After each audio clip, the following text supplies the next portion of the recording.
Hello guys, what's up and welcome back to our YouTube channel. So ako nga si Mark J. Santos at ito na nga ang kwento. So naghanap nga rin po tayo ng bago nating malalaman kung ano nga ba yung tatlong underrated na gulay or hindi masyado pinapansin na gulay pero masustansya siya or sobrang sustansya niya. So without further ado, magsimula na po tayo. Ito yung number one is yung kangkong. Sabi nga dito dahil mura at pangkaraniwan. Ayan, madalas hindi siya nabibigyan ng spotlight. Pero mataas ito sa iron at calcium. Ayan, tapos maganda rin para sa digestion. Pwede mong gawing adobo, sinigang o simpleng ginisa. Which is lately nga po ay ako makain-kain din ako ng kangkong. 15 pesos lang guys. Yung isang tumpok po ba tawag doon?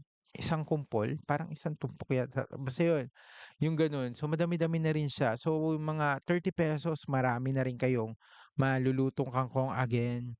Sabi nga po dito ay eto ay maganda nga po sa digestion, calcium din, ayan, para sa ating mga buto, which is 'di ba tubo-tubo lang din naman yung kangkong sa paligid natin, wag lang naman yung nasa may kanal ano, so hindi naman puwede yung mga nasa kanal. Wag naman tayong kumuha dun kasi for sure yung, sinisipsip nun na tubig galing sa kanal, so wag naman gano'n. So puwede din naman tayo magtanim, madali lang din naman magpatubo ng kangkong. Again, iron, ayan, para sa mga kulang sa iron. Alam naman natin, di maganda pag kulang sa iron. Ayan, calcium, para pa sa pagtanda natin. And of course, para sa digestion natin, which is good talaga. Maraming mga constipated dyan. Ayan, so hello sa inyo. Shout out. And number two natin is yung tinatawag nga po nating upo. Yes, yung upo.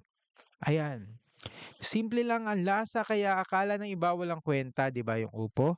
Pero sabi nga po dito, pero actually rich siya sa vitamin C and potassium. Again guys, rich siya sa vitamin C which is your for immune system and sa potassium. At saka nakakatulong sa hydration at sa kidney health. Ang upo. So hindi siya masyadong ano no. Hindi siya masyadong pansinin na gulay.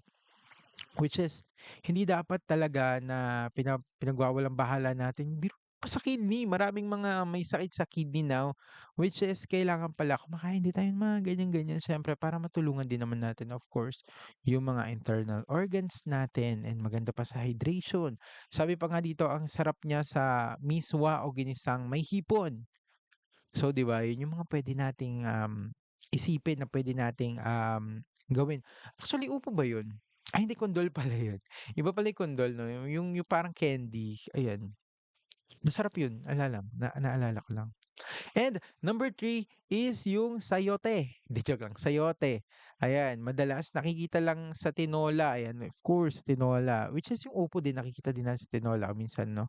'Pag walang sayote, upo yung nilalagay nila. Sabi pa dito, pero underrated siya kasi loaded with vitamin C, folate at fiber which is ayan na naman, may vitamin C na naman, which is kailangan na kailangan natin. Sabi nga nila, mahirap magkasakit. Ayan, and magastos magkasakit, which is true talaga, mauubos talaga yung pera niyo diyan. And yun na nga yung folate daw at, fiber. So, yung fiber para sa ating digestion and, magaan sa tiyan at maganda para sa skin. Ayan, para sa balat-balat natin 'yan 'no.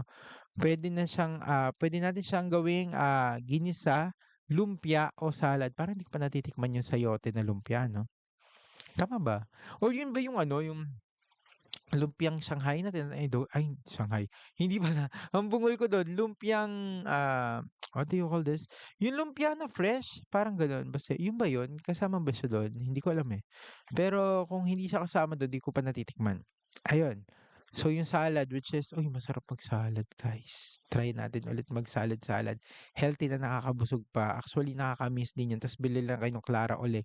Hoy, hindi 'to sponsored by Clara Ole, pero yun na nga, yun yung, naisip ko diyaan sa sayote. So guys, kung nagustuhan niyo po 'to, mag-comment, mag-like at mag-subscribe na nga po kayo. Please share niyo na rin po yung video and kailangan ko ng maraming, mga viewers para ganahan ako upload palagi.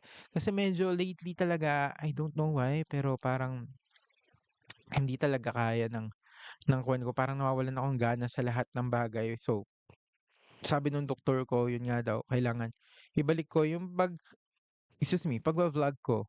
Ayun lang. So yun lang guys, maraming salamat and, paki-share na rin guys. Thank you, bye-bye. Itadakimasu.